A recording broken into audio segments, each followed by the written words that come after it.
children, good morning to all. Welcome back to class 10 economic online class. Today we will start new chapter in economics, that is globalization and Indian economy. It is the final chapter in economics. Before understand globalization, let us go for an introduction.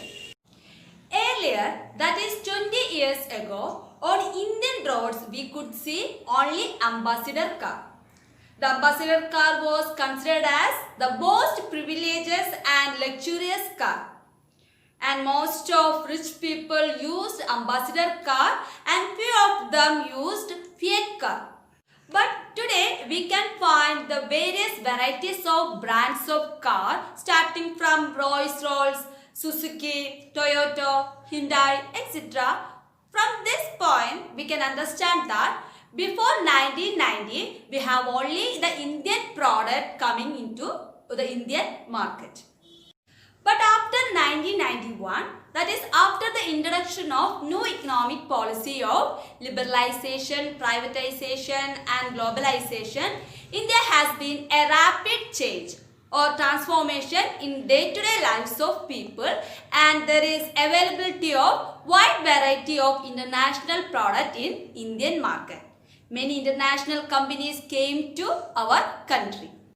Not only international companies coming to our market, but Indian products have reached to various corners of the world. There is no economic boundary in between countries. How do we understand this rapid transformation? What are the factors that are bringing about all these changes, and how are these changes affecting the lives of people? In this chapter, we would try to find out the answers for all these questions. Let us first understand how production carried out across the country. Earlier, that is during British rule, India exported only raw material and foodstuffs and imported finished products. But today, this trade across the country is carried out through MNCs. So, what is an MNC? MNC stands for Multinational Corporation. MNC is a company which own and control the production in more than one country. Why do they start their business in various countries? Because the main aim of them is to reduce the cost of production and they want to earn huge profit.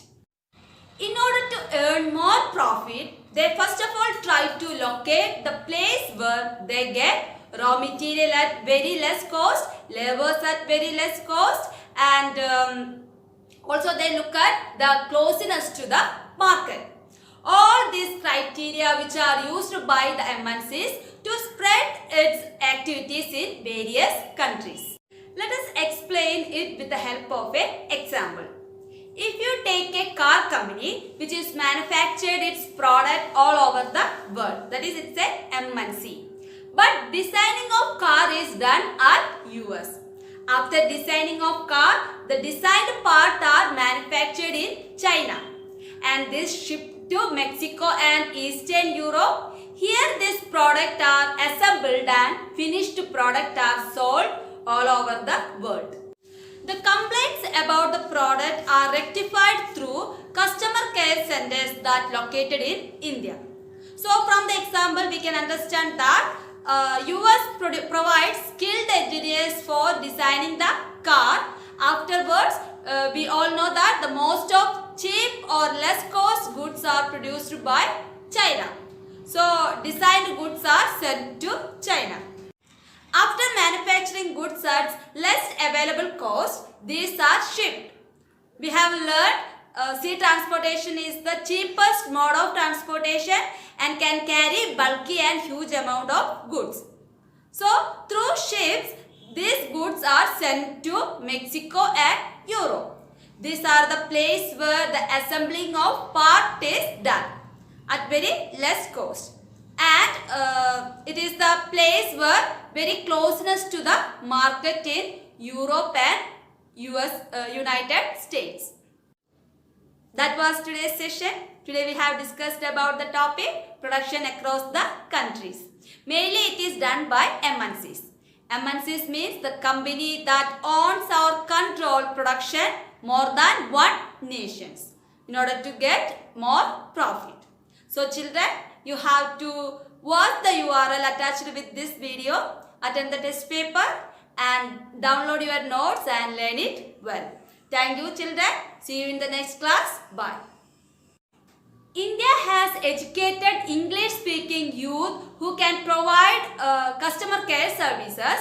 That the company which is called MNC actually utilize the resources of various countries at less cost and try to maximize their profit. In this way, MNCs carried out the production across the country. I hope you understood how the production carried out across the country.